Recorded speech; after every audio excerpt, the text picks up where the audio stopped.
นิทานเรื่องมือวิเศษ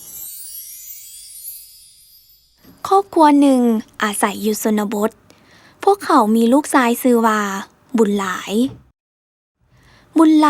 เป็นเด็กพิการหูหนวกลาวบ่สามารถได้ยินมาแต่เกิดมื้อหนึ่งพ่อกับแม่ได้บอกกับบุญหลายว่าบุญหลายพ่อแม่จะพาลูกเข้าโรงเรียนเด้อ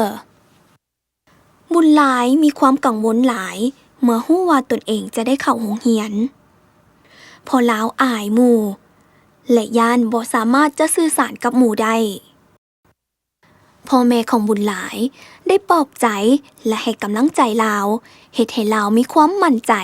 และก็พาลาวไปโรงเรียนเมื่อบุญหลายมาฮอดห้องเรียนครูและหมู่เพื่อนก็พร้อมกันยืนต้อนรับลาวด้วยรอยยิ้มที่สดใสในห้องเรียนครูได้เล่าเรื่องประกอบภาพให้กับเด็กน้อยทุกๆคนฟังบุญหลายบ่เข้าใจเลยว่าครูกำลังเว้าหยังแต่ลาวคิดพ้อคำที่พ่อแม่ของลาวบอกว่าลูกเป็นคนเก่งลูกเฮ็ดได้เฮ็ดให้ลาวม่วนและมีจินตนาการในเรื่องที่ครูเล่าไปนั่น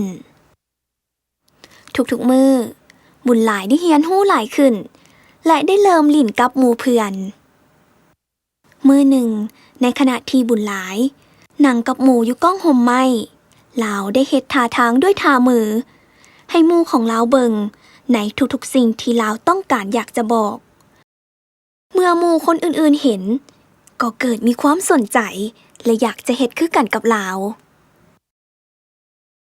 บุญหลายได้กลับมาเฮือน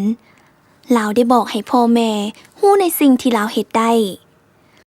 ลาวได้สอนภาษามือให้กับหมู่ที่อยู่โรงเรียนและหมู่เพื่อนหลายคนก็มักในสิ่งที่ลาวเฮ็ดพ่อแม่จึงบอกกับบุญหลายว่าบุญหลายลูกเป็นคนเก่งลูกเฮ็ดได้ทุกๆอย่างด้วยมือวิเศษอันน้อยๆของลูกนี่แหละเห็นบ่น้อง